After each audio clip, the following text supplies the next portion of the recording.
आज हम वास्तविक संख्याएं में प्रश्नावली 1.1 के क्वेश्चन नंबर 3 और क्वेश्चन नंबर 4 को सॉल्व करेंगे। तो चलिए शुरुआत करते हैं क्वेश्चन नंबर 3 से। अभाज्य गुणनखंड विधि द्वारा निम्नलिखित पूर्णांकों के एचसीएफ और एलसीएम ज्ञात कीजिए। यानी अभाज्य गुणनखंड विधि द्वारा जो भी पूर्णांक दिए गए हैं उनके एचसीएफ और एलसीएम ज्ञात करना है। तो इसमें पहला क्वेश्चन है 12, 15 और 21 का हमें एचसीएफ और एलसीएम ज्ञात करना है। दूसरा दिया गया 17, 23 और 29 का हमें एचसीएफ और एलसीएम ज्ञात करना है। और तीसरा क्वेश्चन दिया है 8, 9 और 25 का एचसीएफ और एलसीएम ज्ञात करना है। किस विधि से? अभाज्य गुणनखंड विधि से। तो क्वेश्चन नंबर 3 का पहला क्वेश्चन है, तो इसे सॉल्व करेंगे तो हम पहले 15, 12 और 21 का क्या करेंगे? अभाज्य गुणनखंड। तो 12 का कीजिए, ये 2 से इसमें भाग चला जाएगा तो 2 छक्के 12, अभी भी 2 से इसमें भाग जाएगा तो 2 तिहाई 6। अब किससे भाग जाएगा? 3 से, 3 एकम 3। तो ये 12 का अभाज्य गुणनखंड हो गया। अब हम किसका करेंगे? 15 का। तो 15 का अभाज्य गुणनखंड करेंगे। 15 में किससे भाग जाएगा? 3 से, 3 पचे 15।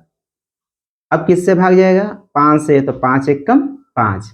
तो ये 15 का अभाज्य गुणनखंड हो गया। अब किसका करेंगे? 21 का। तो 21 का अभाज्य गुणनखंड कीजिए। 21 किससे भाग जाएगा? इसमें 3 से, 3 सते 21। अब किससे भाग जाएगा? 7 से, 7 एकम 7। तो हमने 12, 15 और 21 का क्या कर लिया? अभाज्य गुणनखंड कर लिया। अब इनके अभाज्य गुणनखंडों को क्या करेंगे? गुणनफल रूप में लिख लेंगे। जैसे 12 है, 12 का क्या है? 2 गुणे 2 गुणे 3। ठीक है। ऐसे 15 का क्या है? 3 गुणे 5। 21 का क्या है? 3 गुणे 7। ठीक है। अब हम क्या करेंगे? इन तीनों का एचसीएफ लेंगे और एलसीएम। तो एचसीएफ और एलसीएम, तो जब एचसीएफ लिया जाएगा इन तीनों का, तो इन तीनों के अभाज्य गुणनखंडों में जो मिलेगा वही क्या होगा? एचसीएफ होगा। तो तीनों के अभाज्य गुणनखंडों में क्या मिल रहा है? 3, 3, 3, 3 मिल रहा है। तो इसमें से एक 3 लिख लेंगे, और कोई तो मिल नहीं रहा है, तो इसलिए इनका एचसीएफ क्या होगा? 3 होगा। अब एलसीएम में क्या होता है? जो मिलेगा उसे भी लिखेंगे और जो नहीं मिलेगा उसे भी लिखा जाएगा। जैसे यहाँ पे क्या मिल रहा है? 3 तीनों में मिल रहा है, तो 3 ले लेंगे। उसके बाद 2, इसमें 2 है, 2 है, इसमें 5 है, इसमें 7 है। ठीक है। तो इनको भी हम क्या कर लेंगे? लिख लेंगे। तो क्या आ जाएगा? इंटू 2 इंटू 2, यहां से क्या आएगा? 5 इंटू, यहां से क्या आएगा? 7। तो 7 लिख लेंगे। अब हम इसका क्या कर लेंगे? गुणा कर लेंगे। तो गुणा कीजिए। 3 दूना 6, 6 दूना 12, 12 पचे 60, और 60 का 6 में गुणा करेंगे तो कितना हो जाएगा? 420 हो जाएगा।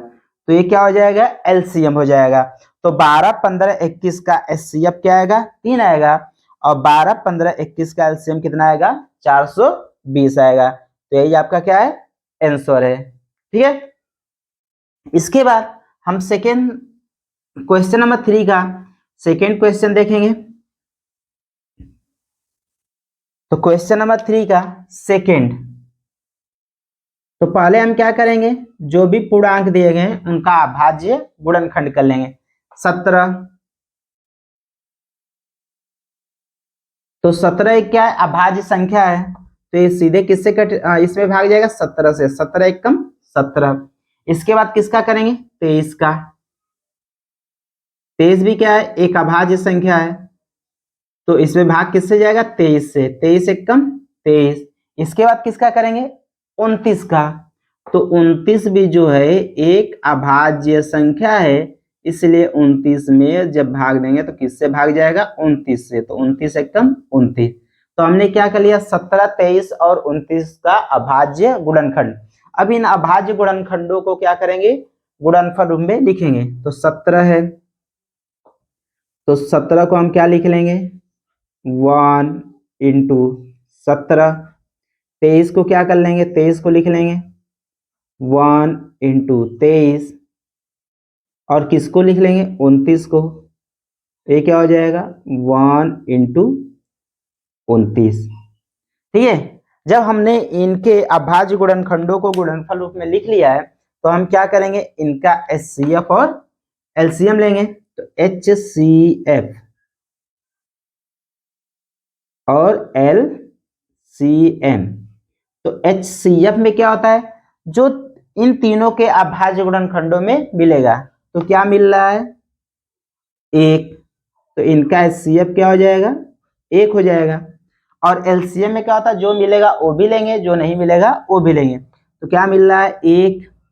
उसके बाद कोई नहीं मिल रहा है तो इनको भी लिख लेंगे, 17 को, 23 को और 29 को भी गुणा रूप में लिख लेंगे। तो 17 गुणे 23 और गुणे 29। अब हम क्या कर लेंगे, इन सभी का गुणा कर लेंगे। तो एक का किसी में गुणा करेंगे तो वही संख्या आएगा। 17 का 23 में हम क्या कर लेंगे, गुणा कर लेंगे। तो गुणा कर लीजिए, यहाँ पे हम गुणा कर दे रहे हैं 17 का 23 में। तो 7 तरीके 21 को 1, 3 एक कम 3, 3 दो कितना हो जाएगा 5, 7 दूना 14 को 4, हासिल लगा 1, 2 एक कम 2, 2 और 1 कितना हो जाएगा 3 हो जाएगा। तो 1 5 4 9 और ये कितना हो जाएगा 3 हो जाएगा। यानी कितना आया 391। 17 और 23 का गुणा किए हैं। तो अब किसका गुणा करेंगे, 29 का। तो इसमें 29 का गुणा कर लीजिए, गुणे 29। 9 एक कम 9, 9 नवा 81 को 1, हासिल लगा 8, 9 3 27, 27 में 8 जोड़ेंगे तो कितना हो जाएगा 35। अब 391 का 2 में गुणा करेंगे, 2 एक कम 2, 2 नवा 18, 3 दूना 6 और एक हासिल जोड़ देंगे तो कितना हो जाएगा 7। तो 9, 2 और 1 3, 8 5 13 को 3, 7 3 10 और एक कितना आ जाएगा 11। यानी कितना आएगा 11,339। तो 11,339। तो ये क्या हो जाएगा, एलसीएम हो जाएगा। तो 17 23 29 का एचसीएफ कितना आया है, 1 आएगा। और 17 23 29 का एलसीएम कितना आएगा, 11,339 आएगा। ठीक है, नोट कर लीजिए। इसके बाद तीसरा क्वेश्चन इसी का।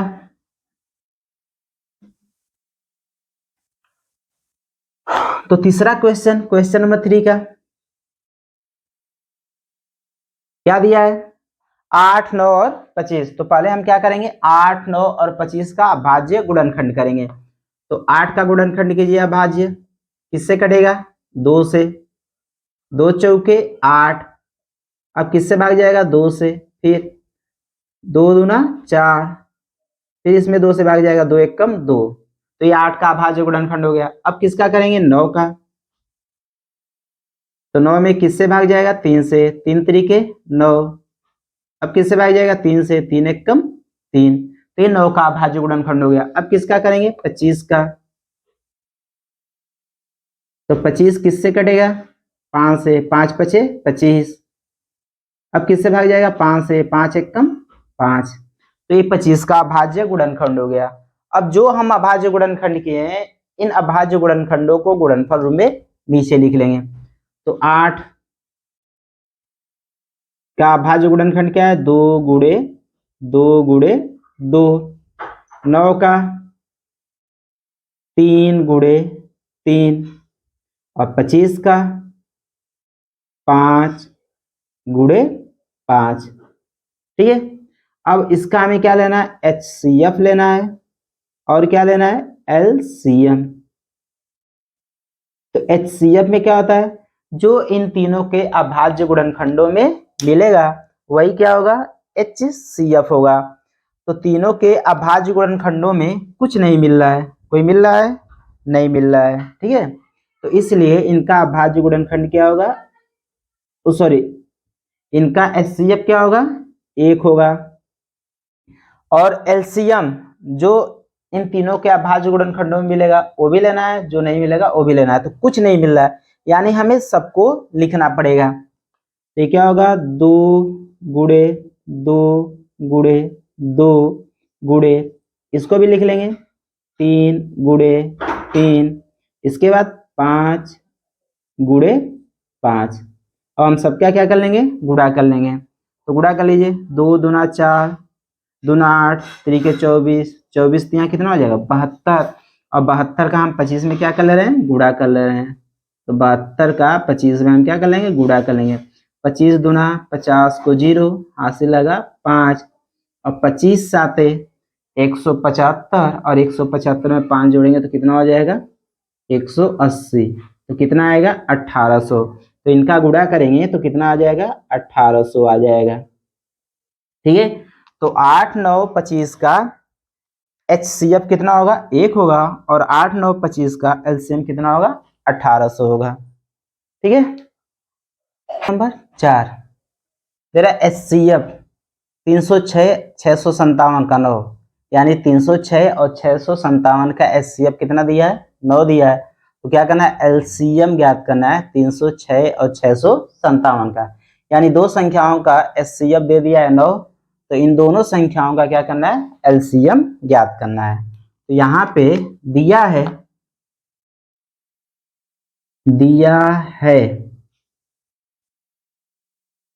क्या दिया है, HCF किसका 306 और 657 का कितना दिया है, 9 दिया है। तो क्या निकालना है, LCM निकालना है इन्हीं दोनों संख्याओं का। तो हमें फार्मूला पता है कि LCM किसका 306 कामा 657 का निकालना होता है। तो क्या होता है, दोनों संख्याओं का गुणनफल, दोनों संख्याओं का गुणनफल, दोनों संख्याओं का गुणनफल अपान HCF दोनों संख्याओं का। तो HCF किसका 306 कामा 657 का। तो जब भी हमें किसी दो संख्याओं का LCM ज्ञात करना होता है तो क्या होता है, दोनों संख्याओं का गुणनफल और बटे HCF उन दोनों संख्याओं का। तो यहाँ पे दोनों संख्याएं क्या है, 306 और 657। तो हम इनका गुणा कर देंगे, 306 गुणे 657, और इन दोनों संख्याओं का HCF कितना दिया है, 9 दिया है। अब 9 से हम क्या कर देंगे, भाग कर देंगे। तो 9 से इसमें भाग करेंगे तो कितनी बार में कटेगा, 9 3 27, 9 चौके 36, ठीक है 34 बार में कट जाएगा। तो 34 गुणे 657, 34 का हम क्या कर देंगे, 657 में गुणा कर देंगे। तो यहाँ पे हम गुणा कर ले रहे हैं, तो 657 इंटू 34। तो पहले हम 657 का 4 में गुणा करेंगे, 4 सत्ते 28 को 8, हासिल लगा 2, 4 पचे 20, 20 दो 22 को 2, हासिल लगा 2, 4 छक्का 24 और 2 कितना हो जाएगा 26 हो जाएगा। ठीक है, इसके बाद 657 का किस में गुणा करेंगे, 3 में। तो गुणा कीजिए, 3 सत्ते 21 को 1, हासिल लगा 2, 3 पचे 15, 15 दो 17, हासिल लगा 1, और 3 3 छक 18, 18 में 1 जोड़ देंगे तो कितना हो जाएगा 19 हो जाएगा। और इन सभी को जोड़ लेंगे, 8 2 और 1 3, 7 6 13 को 3, हासिल लगा 1, 9 2 11, 11 1 12, और 1 1 1 2 हो जाएगा, हाथ से जोड़ देंगे तो 22,338 आएगा। तो ये कितना आ जाएगा 22,338। तो इन दोनों संख्याओं का LCM कितना हो जाएगा 22,338।